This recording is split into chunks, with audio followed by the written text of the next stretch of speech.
RTI कार्यकर्ता सुनील कपूर की आत्महत्या के बाद परिवार का दर्द। उत्तराखंड के देहरादून में आरटीआई कार्यकर्ता सुनील कपूर की आत्महत्या ने उनके पैतृक शहर जींद में शोक की लहर दौड़ा दी है। आज नम आंखों से परिवार ने सुनील का अंतिम संस्कार किया। परिवार ने इस घटना के पीछे पुलिस की लापरवाही और पूर्व एसपी सुमित कुमार पर साजिश के गंभीर आरोप लगाए हैं। परिवार ने अब कोई कानूनी कार्रवाई की मांग छोड़कर भगवान पर भरोसा जताया है। घटना का विवरण। सुनील कपूर, जो आरटीआई के माध्यम से भ्रष्टाचार के खिलाफ आवाज उठाते थे, उन्होंने 15 सितंबर को देहरादून के लक्ष्मण चौक स्थित एक मकान में आत्महत्या कर ली। पुलिस के मुताबिक सुनील हरिद्वार में हुई एक फायरिंग की घटना के आरोपी थे और फरार चल रहे थे, लेकिन परिवार का दावा है कि सुनील को फंसाया गया। किसी को मारना भी मर्डर है और किसी को इतना भयभीत कर देना कि वो अपने जीवन लीला समाप्त करने पे मजबूर हो जाए, वो भी मर्डर ही कहलाता है। तो उसको ऊपर झूठे मुकदमों में कई बार इंडल्ज करने की कोशिश की गई, जिसमें पुलिस के पास उसके खिलाफ कुछ नहीं पाया गया। जब कुछ नहीं पाया गया और इन केसों में भी कुछ नहीं था जो बेनामी एफआईआर रजिस्टर्ड की गई थी, तो बस जो मोटिव था उनका कि भाई ये तो मारना है, क्योंकि सुमित कुमार अपनी बड़ी बेइज्जती महसूस कर रहा था। सबूत कुछ है नहीं, केस में कुछ है नहीं, बस एक गलतफहमी कहें या उसकी इंटेंशन ऐसी है कि भाई कोई भी उसके खिलाफ कुछ बोले, क्योंकि उसने एक पोस्ट बताया था कि भाई तुम्हारा एक दलाल है नरवाना से, कुछ ऐसा नाम है, तो उसके बारे में इन्फॉर्म दिया। तो कुछ ना कुछ तो ऐसा था मेरे भाई के पास जिससे सुमित कुमार मेरे भाई को अपना दुश्मन मानता था कि ये चीज़ खुल गई तो उसका जो कुछ भी ये चीज़ें खत्म हो सकती है।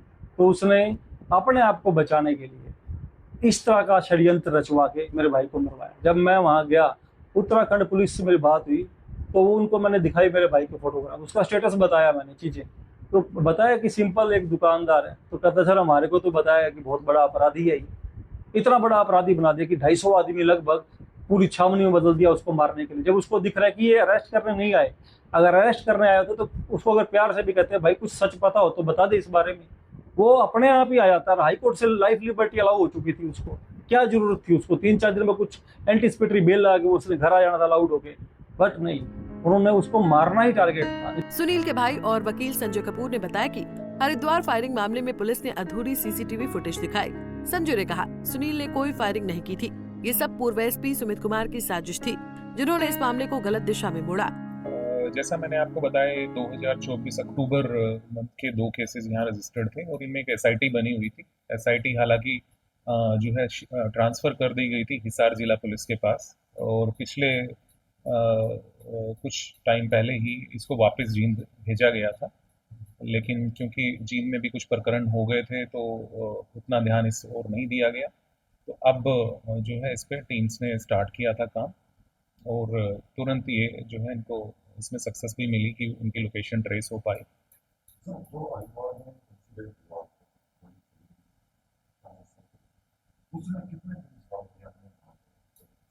यहाँ से जो हमने टीम भेजी थी उसमें 5 लोग थे, वो सारे ही क्राइम ब्रांच के थे, और जो है उनमें से मेंबर जो उस एसआईटी के थे वो भी थे, लेकिन वो उन 5 में ही थे। जी हाँ, उस बिल्कुल बिल्कुल। ये इसमें क्या हुआ, जैसे मैंने आपको बताया, अगर हम टेक्निकल इंटेलिजेंस इनपुट की बात करें तो जो हमारे पास लोकेशन आई थी मेनली, वो अगर टावर लोकेशन की बात करें तो वो एक 360 डिग्री की फॉर्म में होती है, तो हमने उसको फिर एक सेक्टर की फॉर्म में निकाला। उसके बाद में 5 लोग जो टीम के थे उनको 2 से 3 ग्रुप्स में डिवाइड किया कि भाई रेलवे स्टेशन की तरफ कुछ देखें, कुछ जो है बस स्टॉप की तरफ देखें, और बाकी जो एक लोग हैं वो बाकी चीज़ें देख लें। तो इस तरह से वो डिवाइड हो गए, आपस में अलग अलग हो गए। क्या कह रहे हैं? वो डिटेल्स मेरे पास अभी नहीं है, लेकिन एक बैग की बात आती है। वो बाकी तो कोई स्कूटी एक थी, लेकिन वो इस टाइम पे नहीं थी, वो पहले देखी गई थी। जो इसका देहरादून वाला घर है वहाँ पे, वो हरियाणा नंबर की थी, लेकिन अभी बरामद की जो बात है, क्योंकि वो देहरादून पुलिस उसमें कार्रवाई कर रही है, तो उनसे जानकारी हासिल करके ही आपको बताता हूँ। कुछ सीसीटीवी फुटेजेस अवेलेबल है जिसमें साफ दिखता है कि हमारा मुलाजिम उसको पकड़ने की कोशिश कर रहा है और ये भाग रहे हैं। ऐसा नहीं है कि वो तुरंत विद इन सेकेंड हुआ हो, ये भाग रहे हैं, गिर जाते हैं दोबारा से। तो अगर कोई ऐसी मंशा इसकी ना होती तो ये रुक के अपना पूछ सकते थे, कुछ कोई बात डायलॉग हो सकता था, बता सकते थे अपना कोई बात थी तो। लेकिन इन्होंने जब हमारी पुलिस, और उन्होंने बता दिया जो मैं कहना चाह रहा था पहले, कि वो पहचानते थे इनको। तब भी इन्होंने छुड़वा के उनसे और तुरंत उनके ऊपर फायर किया है, जो कि एक वीडियो में कैप्चर्ड है। तो इसमें तो कोई शक ही नहीं है, इन्होंने जानबूझ के फायर किया है, उस पर 2 जगह इंजरी हुई है हमारे मुलाजिम को। सर, इस मामले में अभी तक जो फरीदा है वो आपसे मिले या लोगों को किसी तरह के डाउट हैं? जी बिल्कुल, पुलिस तो हम 24 आवर्स ओपन है, अगर कोई भी इस तरह से परेशान है या कोई डाउट है उनको, कोई शिकायत है तो मिल सकते हैं। जहाँ तक एक ईमेल के माध्यम से, बल्कि ये भी मैं बताना चाहता हूँ, हमें एक शिकायत भी प्राप्त हुई है परिवार की तरफ से, तो उसको हमने जांच में ले लिया। संजय ने बताया कि 13 सितंबर को हरिद्वार फायरिंग के बाद परिवार ने जींद पुलिस से सुरक्षा की मांग की थी, लेकिन कोई कार्रवाई नहीं हुई। उन्होंने दावा किया कि उत्तराखंड पुलिस को जींद पुलिस ने सुनील के बारे में गलत जानकारी दी। संजय के मुताबिक सुनील को पकड़ने के लिए 250 पुलिसकर्मियों ने चारों तरफ से घेरा डाला था, जिसके दबाव में सुनील ने ये कदम उठाया। परिवार ने पूर्व एसपी सुमित कुमार को इस घटना का मुख्य जिम्मेदार ठहराया। संजय ने कहा, ये पूरी घटना सुमित कुमार की साजिश थी। जींद से अमनदीप पिलानिया, पंजाब केसरी टीवी।